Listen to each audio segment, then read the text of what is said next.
आजभन्दा 2 वर्ष अगाडि मैले एउटा प्लान बनाएको थिएँ। अब हामीसँग पनि पैसै पैसा हुन्छ केटाहरू।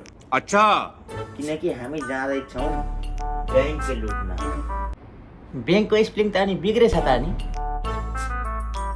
BENK कहाँ ब्याङ्क हुन्छ? BINK पो ब्याङ्क हुन्छ त। होइन थाला 2 वर्ष प्लान बनाएर ब्याङ्कको स्पेलिङ नजान्नेले ब्याङ्क लुट्ने प्लान। यो जानी जानी बिगाड्यो अरूले प्लान नठपाओस् भनेर। त्यसैले अबको हामी 2 दिनमा ब्याङ्क लुट्छौँ। NIC Asia. राम्रो पनि हाम्रो पनि हो। ब्याङ्क त NIC लुटेर राम्रो भयो थाहा थियो। मैले पनि NIC मा एकाउन्ट छ के। NIC मा एकाउन्ट भयो थियो। ब्याङ्क लुटिसकेपछि त हामीले त अनि त्यही डिपोजिट गरेर आउन नि पाइयो। त एकछिन चुप लाग्दैन यार साथी। यहाँ प्लान सुन न प्लान। हामी ब्याङ्क लुट्न 12 देखि 1 बजेको बिचमा जान्छौँ।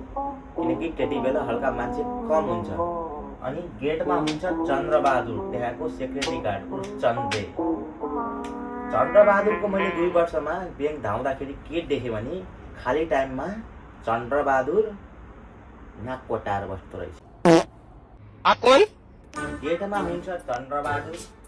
त्यसो भए म भित्र त जान्न है। फेरि भित्र छिल्ने बेलामा चन्द्रले त्यही हातले अनि चेक गर्ने होला। अनि हुन्छ पैसाको लागि अब जे पनि गर्नु पर्यो ल। ठिकै छ। यहाँबाट चेकिङ गराएर भित्र छिर्छौँ। अनि हामीले निकाल्छौँ फेक गन। फेक गन देखाएर हामी ब्याङ्क लुट्छौँ। ब्याङ्क लुटेर हामी त्यहाँबाट भाग्छौँ। साथी दानाभन्दा अगाडि मेरो पैसा चाहिँ डिपोजिट गर्ने दाम नै हाल्यो। पछि फेरि पैसा डिपोजिट गर्न आउँदा लाइन लाग्नु पर्छ। लास्टै द्याउ त कि साथी। फेरि बोल्यो अब यसलाई प्लानबाट बाहिर निकालिदिन्छु म। होइन थली अबदेखि बोल्दिनँ म। चुप लाग बत्तु ल। हामी ब्याङ्क लुटेर भागेपछि पैसै पैसा। त्यसपछि केटीको पछि हामी होइन, हाम्रो पछि केटी लाग्छ। अनि पुलिस चाहिँ कसको पछि लाग्छ? फेरि बोल्यो यो।